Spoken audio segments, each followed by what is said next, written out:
Revolução Francesa, aí que a gente já tem a primeira questão, que ela faz o seguinte: a Revolução Francesa, ela se iniciou em 1789 e ela se estendeu até 1779, foram 10 anos, quando Napoleão Bonaparte assumiu o poder da França com o golpe de 18 Brumário. Então, quando a Revolução Francesa estava chegando no final, a gente teve o Napoleão. É uma figura histórica, a gente conhece já de outros carnavais. Ele se levanta como uma figura de política muito importante, uma figura militar muito importante, principalmente nesse contexto que eles estavam vivendo nessa época, que era o período final da Revolução, onde eles tinham muitos movimentos conflitantes com a própria Revolução, tanto movimentos externos quanto internos, e isso fez com que as pressões populares necessitassem de que Napoleão assumisse o poder, porque assim ele conseguiria centralizar o governo num poder forte, que era o governo em união com os militares.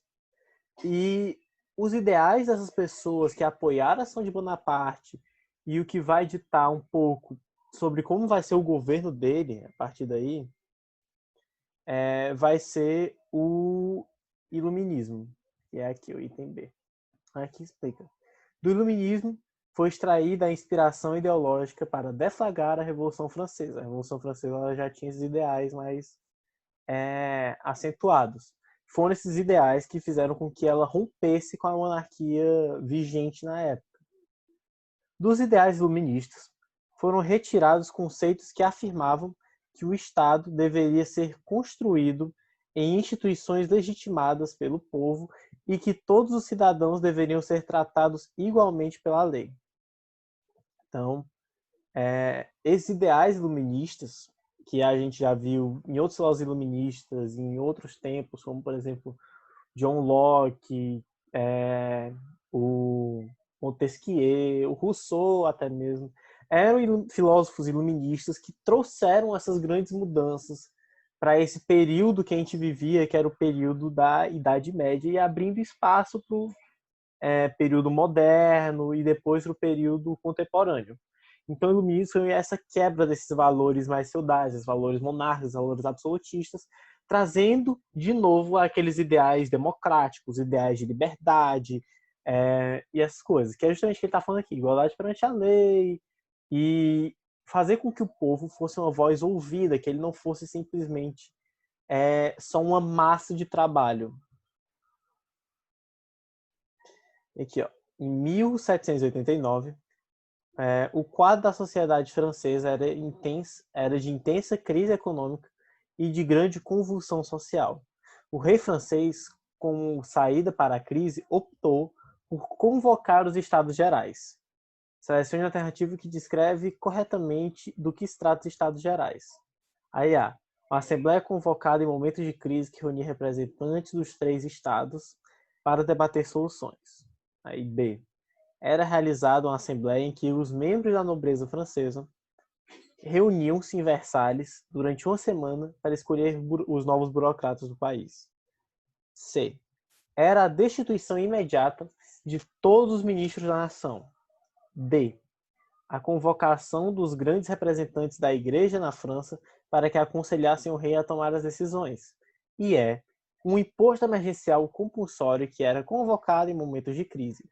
A população obrigatoriamente deveria fornecer uma contribuição extra para os cofres reais.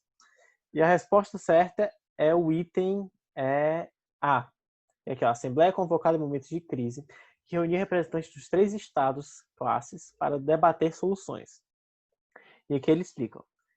Os Estados Gerais eram uma espécie de assembleia emergencial convocada pelos monarcas franceses somente em momentos de intensa crise. A última vez que tinha sido convocada na França foi no século XVI, quando Luís XVI convocou essa assembleia em 1789. Esperava-se que uma solução para a crise fosse alcançada, mas não foi o que se viu, uma vez que o terceiro estado rompeu com os Estados Gerais e criou a Assembleia Nacional Constituinte. E qual era o problema dos Estados Gerais nesse momento? O que aconteceu? Os Estados Gerais, eles eram representantes das três classes que existiam na França naquele momento: nobreza, clero e povo. Que ele tinha misturado burguesia, servos, tudo mais, que eram o que a gente conhece, sans-culottes, os culottes, enfim. Então, ela era dividida dessa forma. E qual era o problema? O problema é que o voto deles era por classe, ou seja, a classe dos nobres tinha direito a um voto, a classe dos clérigos, do clero, tinha direito a outro voto. E a classe da população tinha direito a mais um voto. O que aconteceu nesse momento? Eles estavam numa crise econômica, numa crise política, de revoltas populares e tudo. E o povo francês acreditava que, através da Assembleia Geral, eles poderiam alcançar essas diferenças, essas conquistas que eles almejavam. Só que, como era por cabeça, o que aconteceu? Os nobres e o clero se juntaram porque eles não queriam perder privilégios. E assim eles sempre tinham 2 votos, enquanto que o povo só tinha um. E eles começaram a ver nisso daí. O povo começou a ver nisso daí uma situação completamente injusta. Porque eles eram a maioria da população francesa. A população francesa naquela época tem aqueles quadros que mostram em sala de aula, geralmente, que é tipo, tinha 1% de nobreza, 2% de clero e 97% de população normal, regular. Então, o que é que eles fizeram? Eles romperam com a Assembleia dos Estados Gerais e elas criaram, assim, a Assembleia Nacional Constituinte. Que aí, a partir daí, o voto seria por cabeça, e esse foi um dos princípios para qual a Revolução Francesa pudesse continuar, pudesse acontecer, né? Foi esse ato que essa Assembleia Nacional Constituinte que partiu de pressuposto para legitimar a Revolução. A Revolução Francesa estourou em 1789 e foi consequência de uma grande crise econômica e da intensa exploração que a nobreza e o clero exerciam sobre o povo. Quando o movimento iniciou-se, a ação do povo logo se voltou contra a nobreza, em especial contra o rei e seu estilo de vida luxuoso. O rei francês durante a época era... Aí tem aqui Luís XIV, Luís XV, Luís XVI, Luís XVII, Luís XVIII. Essa questão ela é relativamente simples. O que é que pode gerar de problema para ela? É você achar que é o Luís XIV. Por quê? Porque quando a gente vai estudar em sala de aula sobre absolutismo, principalmente o absolutismo francês, a imagem que a gente sempre tem na cabeça é a do Luís XIV, que é aquele rei sol e que é a figura do absolutismo. É dele aquela frase do Estado sou eu. Só que nesse caso, nessa época, já não era mais Luís XIV, o reinado dele já tinha passado. Nessa época, quem era o rei era o Luís XVI. Aí é que ele fala. O Luís XVI era o rei francês durante os anos iniciais da Revolução Francesa. O Luís XVI foi obrigado pelos revolucionários a abandonar o Palácio de Versalhes, localizado aos arredores de Paris, e instalou-se no Palácio das Tulheiras. Participou dos esforços contra-revolucionários e, durante a fase do terror, foi visto como inimigo do povo e, por isso, foi guilhotinado em 1793. Ou seja, aproximadamente 5 anos depois do início da Revolução, que foi em 89. Grande parte dos acontecimentos e das grandes decisões tomadas durante a Revolução Francesa foram realizadas pelo povo, a massa formada principalmente de camponeses. Além do povo, que outra classe teve grande peso com o deflagrar da Revolução e sua condução foi A burguesia, B, a nobreza, C, o clero, D, os vassalos e E, nenhuma das respostas acima. Bom, não pode ser E, porque ele basicamente disse aí todas as classes possíveis. D, vassalos. Vassalos também são nobres, então eles basicamente seriam equivalentes à nobreza. Então, se fosse nobreza, seria um item com 2 respostas certas. Os nobres e o clero, a gente já viu que eles se juntavam para ir contra a revolução, com exceção de alguns poucos membros do clero, os membros mais baixos, como padres e oradores, que conviviam com a parcela mais baixa da população. E então a gente fica com a burguesia, que era o que eu já tinha mencionado lá na Assembleia dos Três Poderes. Aí fica aí a letra A. A burguesia teve uma grande participação nos eventos da Revolução Francesa, que também foi considerada de uma revolução burguesa, que é aquilo que em aulas passadas eu já tinha mencionado contigo até. A burguesia francesa via nos privilégios da nobreza e do clero, bem como na organização do Estado absolutista, um entrave para seus interesses econômicos e para o desenvolvimento da nação. Por quê? Porque lembra que lá na formação dos Estados modernos o mercado começou a ficar mais forte e os burgueses eles começaram a crescer e aí eles meio que se aliaram com as monarquias para conseguir ter mais riqueza, para conseguir assim ter uma moeda unificada, para ter impostos mais bem regulados e etc, etc, etc. Qual foi a diferença que teve desse ponto para cá? A gente teve filósofos como Adam Smith, que era iluminista. A gente teve ideais iluministas mesmo de liberdade, de propriedade privada, e que o homem é dono da sua própria propriedade pelo seu trabalho, e que não é direito de nenhuma outra pessoa pegar esse trabalho dele. A gente teve o surgimento desses ideais, desses estudos e dessa ciência que mostrava que quanto mais o mercado fosse controlado, mais a economia seria limitada por causa disso. E menos esses burgueses conseguiriam fazer dinheiro e conseguiriam crescer e fazer com que o mercado crescesse. E quem era o principal obstáculo para isso? Eram os reis, que no passado haviam regulado a economia e regulavam ela para que os burgueses conseguissem crescer e agora eles se tornaram o principal obstáculo para que esse crescimento continuasse, por causa justamente do controle deles sobre a economia. Então, os burgueses passaram a adotar uma medida contra a nobreza. E é aí que a gente tem aqueles entraves que a gente conhece da cultura popular, de que a nobreza estava sempre em confronto com a burguesia, com o povo que não era de sangue azul, que não era nobre, não sei o que mais. A gente tem muitas percepções por causa da Revolução Francesa, principalmente, que a gente teve esse conflito direto. Então, a classe que também teve grande participação foi a classe burguesa, que fazia parte da classe do povo, da classe do Estado do povo. Após a Revolução de 1789, a França viveu um período de grande instabilidade marcada pelo radicalismo e pela constante ameaça externa. A cenário alternativa que ocorreta a relação a esse período. Com a queda da Bastilha, símbolo do autoritarismo real, os deputados da Assembleia Constituinte, aproveitando o momento político, proclamaram a República, pondo um fim ao antigo regime. B. Em meio ao caos provocado pela fuga do rei e pela derrocada da monarquia, iniciou-se em Paris a criação de uma sociedade baseada nos ideais socialistas, a Comuna de Paris. C. O período conhecido como Grande Terror foi protagonizado pelo jacobino Robespierre, que posteriormente foi derrubado por Napoleão, um general que se destacara por sua trajetória vitoriosa. D. O golpe de 18 Brumário representou a queda do Diretório, regime que se pretendia representante dos interesses burgueses, mas que era inepto a governar. E durante um curto período de tempo, após a queda da Bastilha, a França vivenciou uma monarquia constitucional, mas, na prática, o rei ainda mantinha a mesma autoridade de antes. E qual item certo? A letra D. O Diretório foi considerado o período de transição que encerrou o terror dos jacobinos.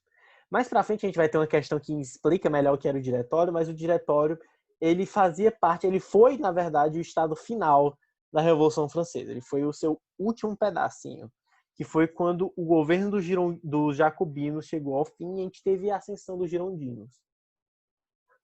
E aqui, a fase anterior ao Diretório foi marcada pelos ataques aos exércitos contra-revolucionários, principalmente pela forte perseguição política, e ficou conhecida como item terror. A fase anterior ao Diretório é conhecida como o terror, e foi marcada como forte radicalização realizada pelos jacobinos liderados pelo Robespierre. Grande perseguição aos opositores, eram condenados à morte na guilhotina. Tu vai ver isso melhor com o Álvaro mais tarde, mas basicamente por que se chama período do terror? Porque criou-se uma polarização política tão grande que a partir do momento que você criticava o governo dos jacobinos, automaticamente você era contra a revolução. Você era considerado um traidor da pátria, um traidor da revolução, e por isso você merecia a pena de morte. Então, esse passa a ser considerado um período de terror, porque a gente tem uma grande perseguição política, não só aos nobres e ao clero daquela época, mas também às próprias pessoas que apoiavam inicialmente a revolução. E por exemplo, o Marat é um dos que vai morto nessa história. E no final disso tudo, a gente tem o Robespierre sendo a vítima daquilo que ele pregava. O diretório foi iniciado após a reação termidoriana. O que foi a reação termidoriana? Foi justamente o Giron. Quando a gente teve a Revolução estourando, a gente teve ela se dividindo em duas classes. Os jacobinos, que eram os mais incisivos, eram a classe mais extrema da Revolução, e a gente teve os girondinos, que era a classe mais retraída, a classe que era mais cuidadosa, que acreditava que sim, deveria ter mudanças, mas não tão rápido, não precisava dessa violência toda. E do outro lado a gente tinha os jacobinos que tinham sangue nos olhos mesmo. E os jacobinos foram os primeiros a chegar no poder, que foi essa fase do terror que a gente teve com Robespierre, com Marat, com Danton, entre outros. E aí, por causa desse período de terror ocasionado pelos jacobinos, por causa de ter tido toda essa repressão, a gente teve os girondinos se juntando e canalizando toda essa influência política contra os jacobinos, e eles fizeram a reação termidoriana, que são os girondinos derrubando o governo dos jacobinos e, a partir daí, matando o Robespierre, que é o que está aí na imagem. Então, o diretório foi iniciado após a reação termidoriana e encerrou o período de radicalização conhecido como terror. Ele foi idealizado por qual importante grupo do contexto da Revolução Francesa? Aí, a reação termidoriana foi um golpe organizado pelos girondinos para colocar um fim ao terror instituído pelos jacobinos, eu te falei. E tinha como objetivo acabar com a perseguição política, mas também buscava garantir os interesses da burguesia francesa. Isso porque os girondinos eram mais ligados com a classe mais alta do povo, enquanto que os jacobinos eram mais ligados com a classe mais baixa. Tanto é que os jacobinos também eram chamados de sans-culottes, que eram os que não tinham culotte, traduzindo. E o culotte era uma parte da vestimenta que os franceses usavam, que era aquela calça meio fofa, que era característica da classe mais rica da população. Questão 8. Durante o diretório, uma personalidade francesa ganhou prestígio por meio da liderança de tropas francesas que lutavam com os exércitos contra-revolucionários. E estamos falando de... Foi a Revolução Francesa, falou de exército e falou de grande expressão política. A gente tem Napoleão Bonaparte. Napoleão Bonaparte teve um papel muito importante na campanha do Egito, garantindo vitórias importantes contra as coalizões contra-revolucionárias, que buscavam o restabelecimento das monarquias absolutistas. A sua atuação como general das tropas garantiu-lhe um grande prestígio entre algumas classes políticas. E o que eram essas forças contra-revolucionárias que buscavam o estabelecimento das monarquias absolutistas? Era porque os reinos da Europa naquela época, os reinos vizinhos da França, eles se viam ameaçados porque eles eram absolutistas. E na França a gente tinha uma prova viva de que o povo podia tomar o poder, podia matar os reis e que isso podia desencadear uma revolução. E eles tinham medo que esses valores, esses símbolos se espalhassem para seus países e pudesse pôr em risco seus próprios governos. Então eles queriam derrubar essa revolução para mostrar como ela era falha, como o poder das repúblicas dos estados nacionais absolutistas era realmente mais poderoso. Então, eles organizavam esses exércitos embaixo de uma grande coalizão. E eles tentaram enfrentar a França. E o Napoleão foi um grande asset, um grande potencial para a França para poder reprimir essas revoltas. E aqui, após a Revolução de 1789, a França viveu um período de grande instabilidade, marcado pelo radicalismo e pela constante ameaça externa. Assinale a alternativa correta em relação a esse período. A gente tem com a queda da Bastilha, símbolo do autoritarismo real, os deputados da Assembleia Constituinte, aproveitando o momento político, proclamaram a República, pondo um termo final ao antigo regime. B. Em meio ao caos provocado pela fuga do rei e pela derrocada da monarquia, iniciou-se em Paris a criação de uma sociedade baseada nos ideais socialistas na Comuna de Paris. Aí C. Período conhecido como Grande Terror foi protagonizado pelo jacobino Robespierre. Posteriormente foi removido pelo derrubado por Napoleão, o general que destacara sua trajetória vitoriosa. D. O golpe de 18 Brumário representou a queda do diretório, regime que pretendia representantes dos interesses da burguesia, mas o qual era inepto a governar. E durante um curto período de tempo, após a queda da Bastilha, a França vivenciou uma monarquia constitucional, mas na prática o rei ainda mantinha as mesmas autoridades de antes. É uma questão muito parecida com aquela passada. Essa daqui pode ver, ó, que é da UFRGS, ou seja, é uma questão de vestibular. E ela não tem muito segredo se você souber a matéria. Então, né, item D, o golpe 18 Brumário representou a queda do diretório, regime que pretendia representante dos interesses burgueses, mas era inepto a governar. E ele era inepto a governar por quê? Porque ele era muito abrangente e a gente tinha muitos movimentos. Movimentos da nobreza buscando a reestruturação da monarquia, movimentos do clero, movimentos da população mais pobre, porque com o movimento girondino a gente teve algumas regressões, por exemplo, o voto censitário havia retornado, então não era mais voto universal, a escravidão retornou. Então a gente tinha aí uma regressão e uma parte da população ficou contra também. Sem contar naquela pressão supranacional que eu já falei. Então a gente tinha todas essas forças políticas indo contra o diretório. E o diretório sabia que ele não ia conseguir combater isso. Qual foi a saída deles então?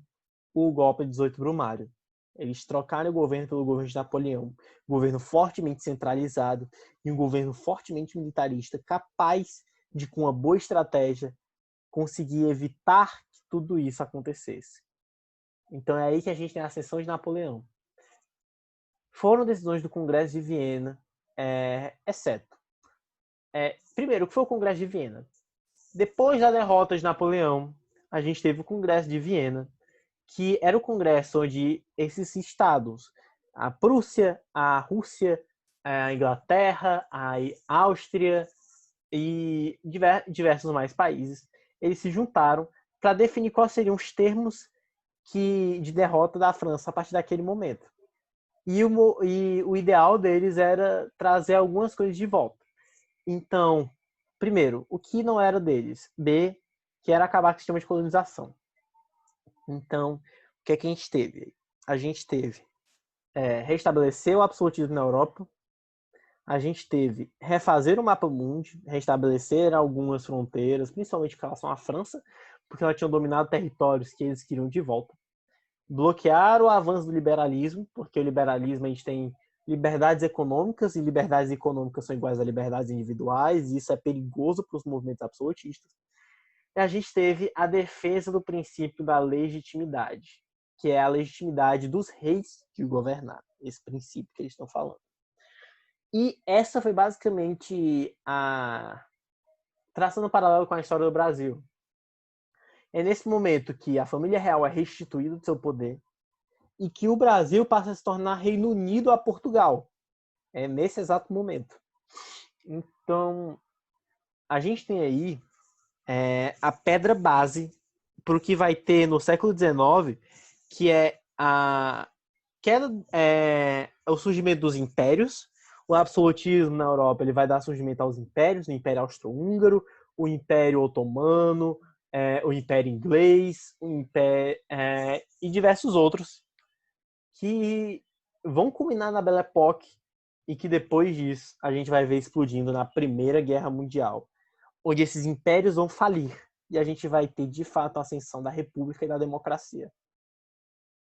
Então, letra B, acabar com o sistema de colonização foi algo que eles não fizeram, porque como a gente vai ver durante as causas do que vão levar à Primeira Guerra Mundial, a gente teve a colonização continuando e a gente teve a colonização da Índia, colonização da África e etc, etc, etc. Então, acabar com o sistema de colonização não foi uma dessas decisões.